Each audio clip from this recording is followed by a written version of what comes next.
Praise the lord. నీవు ఎప్పుడూ ఒంటరివి కాదు, నీ కాపరి నీకు వెన్నంటి ఉన్నాడు. గొర్రెలు మేత మేస్తూ ఉన్నప్పుడు, పచ్చిక బయళ్లలో అవి మేస్తూ ఉన్నప్పుడు ఏ చిన్న శబ్దమైనా, ఏ విచిత్రమైన వాసన, అంటే శత్రువుకు సంబంధించిన వాసన, ఒక సింహపు వాసనను, ఎలుగుబంటి వాసన, నక్క వాసన, తోడేలు వాసన వచ్చిందంటే వెంటనే అవి మేత మేయడం ఆపేసి పైకి తలలెత్తి చూస్తాయంట.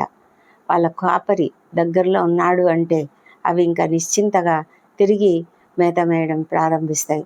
మనం కూడా అంతే.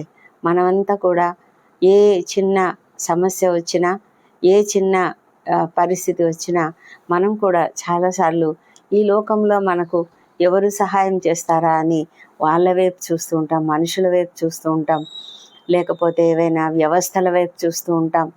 అయితే అన్నిటికంటే ముఖ్యంగా ముందుగా మనము మన తలలెత్తి కొండల వైపు చూడాలి కదా, దేవుని వైపు చూడాలి కదా. మన ప్రభువైన యేసుక్రీస్తు మనకు మంచి కాపరిగా ఉన్నాడు. ఆయన యోహాను సువార్త 10వ అధ్యాయం 11వ వచనంలో, నేను గొర్రెలకు మంచి కాపరిని, మంచి కాపరి గొర్రెల కొరకు తన ప్రాణం పెట్టును అని చెప్తూ ఉన్నాడు. అవును, మనము ఆయనను ఎరిగి ఉన్నవారమైతే ఆయన తప్పకుండా మనతో ఉంటాడు. మనము ఆయనను ఎరిగి ఉన్నవారమా కాదా ఒకసారి ఆలోచించండి. 15వ వచనంలో ఏమని వ్రాయబడిందంటే, తండ్రి నన్ను ఎలాగున ఎరుగునో, నేను తండ్రిని ఎలాగూ ఎరుగుదునో, అలాగే నేను నా గొర్రెలను ఎరుగుదును.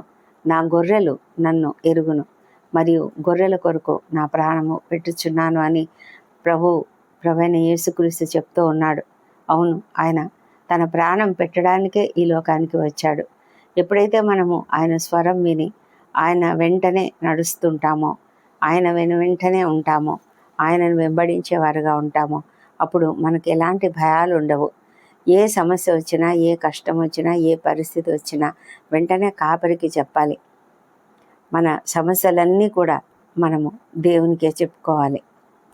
కొండల వైపు నా కన్నులు ఎత్తుచున్నాను, నాకు సహాయం ఎక్కడ నుండి వచ్చును, యెహోవా వలననే నాకు సహాయం కలుగును.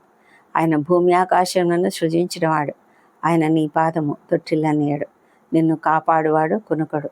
ఇశ్రాయేలును కాపాడువాడు కునుకడు, నిద్రపోడు. యెహోవాయే నిన్ను కాపాడువాడు. నీకు కుడి ప్రక్కను ఆయన నీకు నీడగా ఉండను. పగలు ఎండ దెబ్బ నీకు తగలదు, రాత్రి వెన్నెల దెబ్బ నీకు తగలదు.